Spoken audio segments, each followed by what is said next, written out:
네, 안녕하십니까. 정인태 신지식인 TV입니다. 저는 국립한국복지대학교 특임교수를 역임한 정인태입니다.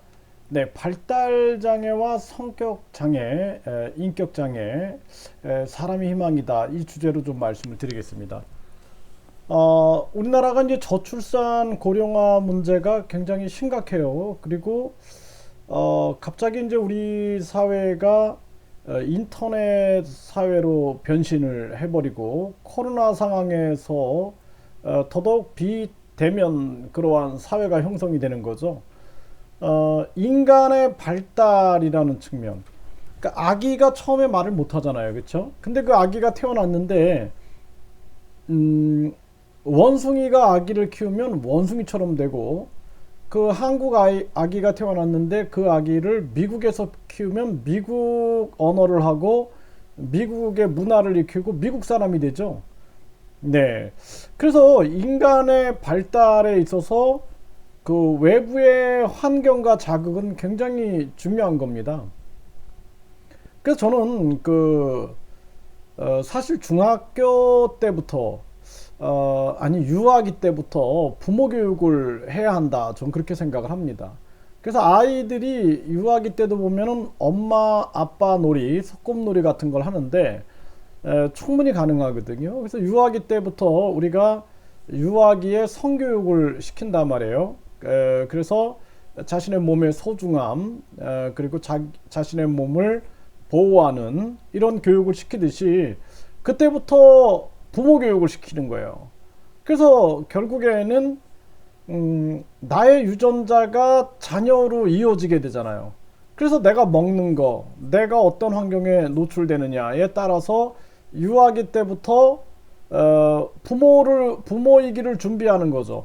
그렇게 되면은 우리가 유전적인 장애를 막을 수가 있는 거예요. 유전적 장애. 그리고 이제 부모가 되었을 때 육아를 얼마나 잘하느냐에 따라서 또 우리 사회의 환경에 따라서 발달의 장애가 생길 수도 있고 성격의 장애가 생길 수도 있는 거예요. 이게 얼마나 힘들고 어려운 일인지 그런 걸 우리가 생각을 해야 됩니다. 그래서 저는 교육대학을 졸업했지만 장애 아동들을 만나면서 제가 다시 특수교육학과를 또 들어가서 졸업을 하고 또 심리치료인 놀이치료학과를 들어가서 또 졸업을 했어요. 왜냐하면은 내가 생각했던 교육에서는 일반 비장애 아동들, 일반 아동들만 있는 줄 알았더니 이 장애 아동들이 너무나 많은 거예요. 그래서 특수교육학과를 다시 들어간 거고, 그 다음에는 놀이치료학과, 그래서 심리치료를 내가 도와줘야겠다, 이런 생각을 했던 거거든요. 그런데 우리가 발달 장애뿐만 아니라 또 성격 장애가 있어요. 성격 장애. 그래서 심리 치료가 필요한 거거든요. 이걸 인격 장애라고도 하죠. 그래서 일반적으로 이 발달 장애, 제가 집필한 책을 좀 잠깐 보면서 말씀을 드리면은, 발달 장애라는 것은 뭐 정신지체 있죠. 정신지체. 그래서 우리가 지능 지수가 낮은 거죠. 네, 지능 지수가 낮은 겁니다. 그래서 정신지체, 그 다음에 전반적 발달장애, 전반적 발달장애 해서 우리가 자폐증이라든지 많이 들어봤죠. 자폐증. 네, 그리고 아스퍼거 장애, 서번트 장애, 소화기 붕괴성 장애, 레트 장애, 이런 자폐증. 그 자폐증이라는 측면들은 일단은 대인관계 장애가 있는 거죠. 사회성 장애가 있는 거예요. 그 다음에 언어 장애가 나타나고 변화에 대한 저항이 나타나는 이러한 자폐성 장애, 특수발달 장애에서 학습 장애, 읽기, 쓰기, 세마기 장애, 언어 장애, 표현 언어 장애, 수용 언어 장애, 운동 장애, 운동의 장애가 있는 거죠. 또 요즘에는 신종 발달 장애로서 비디오 증후군, 뭐 카세트 증후군, 이중 언어 환경 장애, 조기 교육 증후군, 환경 오염으로 인한 발달 장애, 사람과의 놀이 부족으로 인한 발달 장애. 그래서 발달 장애라는 측면들은 발달에 장애가 생기는 거죠. 그래서 예를 들어서 나이가 20살인데 인지 발달은 2살에 머물러 있어. 그러면은 그것을 발달장애라고 보는 거예요. 발달장애. 그래서 우리가 이 발달장애가 있고 또 인격장애, 성격장애가 있는 거예요. 그래서 자녀가 발달장애면은 부모가 어떤 얘기를 하시냐면은 내가 이 아이보다 하루만 더 살았으면 좋겠어요. 이런 얘기를 합니다. 왜 그러냐면은 나이가 50인데도 자녀가 근데 정신 발달은 2살 정도에 머물러 있는 거예요. 그래서 여러분들이 뭐 지하철을 탔다든지 또는 공원에서 이런 아이들 많이 봤을 거예요. 그래서 뭐 이렇게 뭐 혼잣말을 이렇게 막 한다든지 그러니까 정신 발달이 머물러 있는 거예요. 그래서 제가 아는 그 청년도 나이가 30살이 넘었는데 제가 예전에 이제 가르쳤어요. 한 20년 전에 제가 이렇게 가르쳤던 그런 아동인데 그러면은 20년 전에 가르쳤어도 이 학생이 아직도 정신 발달이 거기 딱 24개월 정도에 머물러 있어요. 24개월 정도에. 그러니까 나이는 30살이라도 24개월 발달 수준에 머물러 있는 거죠. 이해되시겠죠? 이게 발달장애예요. 발달장애. 그러니까 우리 국민들이 쉽게 이해하게끔 제가 이렇게 말씀을 드리는 거예요. 왜냐하면 우리 대한민국에서 살아갈 때 이 발달장애인들을 이해하고 우리가 더불어 함께 살아간다는 게 너무나 중요한 겁니다. 그래서 발달장애가 있고 또 성격장애가 있어요. 성격장애는 이제 인격장애라고 하는데 이 성격장애 여러분들이 많이 들어봤을 거예요. 근데 이 성격장애가 있다 그러면은 주변 사람이 굉장히 힘들어요. 그래서 발달의 장애가 있는 게 아니라 인격이나 성격의 장애가 있는 거예요. 그래서 우리가 성격장애 또는 인격장애 이렇게 얘기해요. 그래서 DSM-5를 보면은 미국 정신의학학회에서 이 성격 장애를 유사성에 따라서 3개 군으로 나누는데 A군에 보면 편집성, 망상이 있는 거죠. 망상. 그래서 계속 의심을 한다든지 의심을 하는 거예요. 의심을 하고 피해 망상도 가지고 있는 거예요. 이런 망상성이 있고 분열성, 이거를 조현성이라고도 하죠. 그래서 폐쇄적이라서 다른 사람들과 활동을 안 하는 거죠. 집에만 있는 거예요. 그래서 제가 아는 그 조카도 보면은 밖에 나가지 않아요. 항상 방에만 혼자 있어요. 그래서 이런 분열성, 이 사회하고 분열되어 있는 것처럼 보이죠. 또 분열형 성격장애, 분열형은 분열형이라는 측면들은 또 뭐냐면은 굉장히 여기 보면은 자료가 인지 또는 지각에 왜곡이 있어서 괴이한 행동을 보인다라는 거죠. 사람과의 관계가 가까워지면 급성 불안을 경험하기도 하고요. 자신만의 세계에 살고 있는 듯한 말과 행동을 하는 거예요. 네. 그 자신만의 세계에 살고 있는 듯한 말과 행동을 하고 특이한 옷차림을 하기도 하고 이런 면에서는 환각이나 망상이 있는 것이 아닐까 의심이 들기도 하지만 오로지 성격으로만 설명이 가능하다.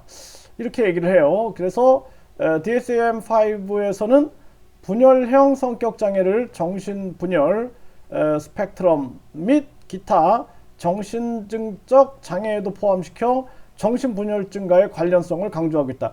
그래서 이 분열형 같은 경우에는 뭔가 이 사람은 자기만의 세계에서 뭐 예를 들어서 뭐 우주인과 대화를 한다. 자기는 뭐 우주에 뭔가 교신을 받고 있다. 뭐 이런 얘기도 하고 또 뭔가의 어떤 점성술사처럼 그런 어떤 뭔가의 자기만의 종교에 빠져 있는 것 같기도 하고 이런 모습을 보여줄 때 우리가 분열형 성격장애다. 분열형 성격장애 이렇게 보게 되는 거죠.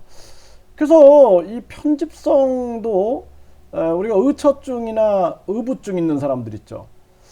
그래서 제가 아는 분은 이 의부증이 너무 심해요. 근데 그 의부증도 그 남편이 제공한 또 원인이 있어요. 또 원인이 바람을 피다 걸렸다든지 계속 이제 의심을 하게 되는 거죠. 네, 그런 모습들.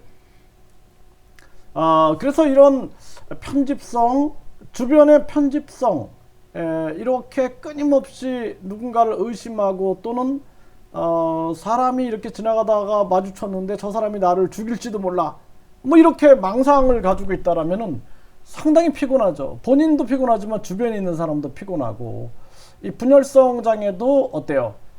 다른 사람과의 관계를 맺지 않고 혼자만 고립돼 있다 그러면은 이 또한 뭐 본인이 행복하면 또 행복할 수도 있지만, 또 사회를 살아가는 데 있어서 직업도 갖지 못하고 이렇게 한다 그러면은 어려움이 있겠죠. 또 분열형 성격 장애 같은 경우에는 이거는 뭐 좀 문제가 많이 될 수도 있죠. 네, 이러한 부분들.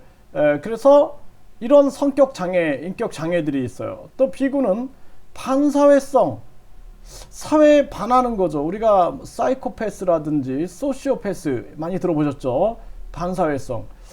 저는 이제 이 소시오패스에 대해서 연구를 많이 했어요. 소시오패스. 그래서 반사회성 인격 장애인데, 제가 이 해외에 있을 때도 이 소시오패스들한테 많이 당합니다.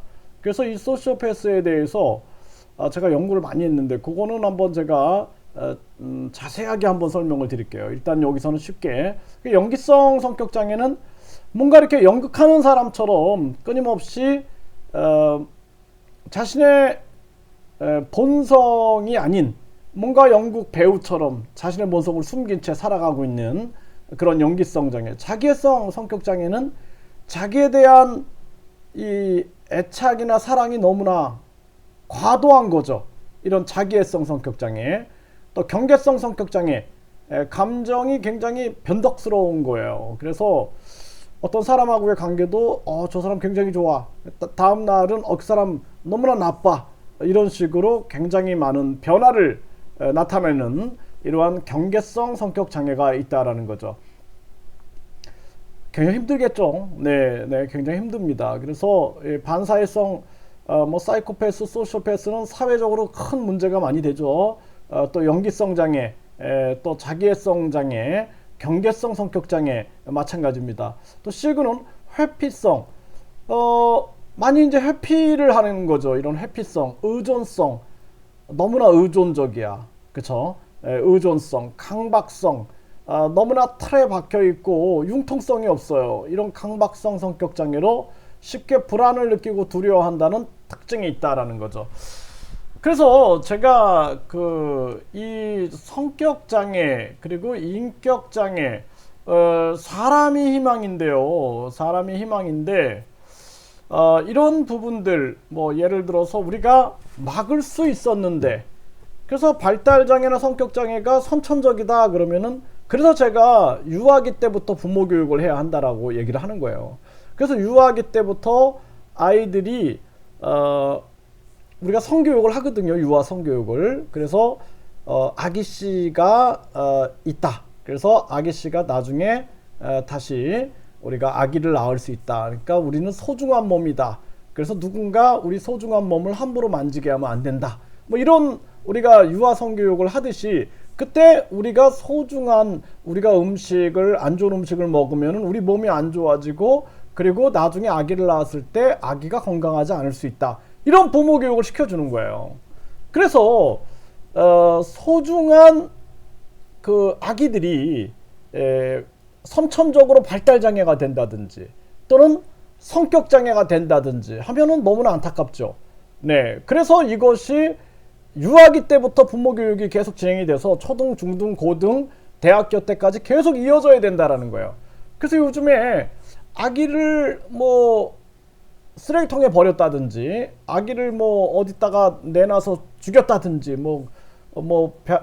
그 아파트에서 던졌다든지, 이런 사건들을 제가 들으면은 유아기 때부터 이 부모 교육이 얼마나 중요한가, 인간의 존엄성 교육이 얼마나 중요한가라는 생각을 많이 하게 됩니다. 그리고 또 성격장애, 제가 이제 해외에 있을 때는 이 한국에서 적응을 못 해가지고 이렇게 뭐 베트남이나 동남아 쪽으로 여기 도망 온 사람들이 많아요. 근데 그 사람들을 저는 소중한 마음을 가지고 이제 우리 동포이기 때문에 그래서 갈 데 없는 그 한국인들을 이제 뭐 베트남 같은 경우는 집이 이제 방이 한 6개, 7개씩 있어요. 이렇게 길어서 뭐 한 5층, 6층, 한 층에 2개씩만 해도 뭐 5층이면 10개가 있겠죠. 그 방을 이제 줘가지고 살 수 있게끔 해주면은 열심히 살아야 되는데 밤에는 술을 먹고 낮에는 잠을 자고 이런 삶을 반복적으로 하고 나중에는 뭐 돈을 훔쳐갖고 도망간다든지 그리고 이제 뭐 아주 그 나쁜 짓들을 한다든지 이런 거 보면은 안타깝죠. 아, 저 사람들의 인간으로서의 인격이 잘 형성되지 못해가지고 그런 장애 때문에 다른 사람에게 피해를 주고 있는 거죠. 또 특히나 소시오패스들은 양심의 뇌가 없어요. 양심의 뇌가 없고 끊임없이 이 거짓말을 하게 되는 거죠. 거짓말을 하니까 다른 사람들이 너무나 피곤하고 힘든 거예요. 부모도 피곤하고 친구도 피곤하고 그런 사람하고 결혼하면 결혼도 피곤한 거예요. 예? 그래서 제가 아는 그 한 사람은 그 결혼을 했는데 계속 바람을 피는 거예요. 거짓말을 계속 하는 거예요. 그러다가 나중에는 친구가 그 사람 친구가 바람 피는 장면을 영상으로 찍어서 그 부인한테 보내준 거예요. 그래가지고 결국에는 이제 들통이 난 거죠. 들통이 나서 관계가 끝났는데 그 친구는 왜 그랬는가? 그 부인이 너무 불쌍했대요. 왜냐면 부인을 두고 한 5명, 5명, 6명 여자들과 계속 바람을 피고 다니는 거예요. 그리고 돈도 벌지 않고. 그러니까 계속 거짓말을 하고. 이게 양심의 뇌가 없는 거죠. 양심의 뇌. 예? 그리고 걸리니까 자살 시도하고. 아니다. 절대 아니다. 그거는 모함이다. 막 이런 식으로. 도피하고 싶은 거죠. 이런 소시오패스들. 그 양심의 뇌가 없는 거죠. 그래서 대한민국의 이렇게 상황을 봤을 때 한국이 지금 코로나나 또는 이 4차 산업혁명 급격한 문명의 변화 속에서 사람이 사람으로서 온전하게 발달되고 그리고 인격, 성격이 잘 형성되는 이러한 부분들이 많이 부족한 거예요. 그래서 그게 저는 그런 생각들을 많이 했어요. 이런 인터넷 문화, 자기 익명성, 자기를 숨길 수가 있는 거죠. 그러니까 막 숨겨서 막 마구 욕을 하고 다른 사람을 모함을 하고 뭐 이런 것들이 그냥 뭐 자유롭게 펼쳐지는 그러한 상황들.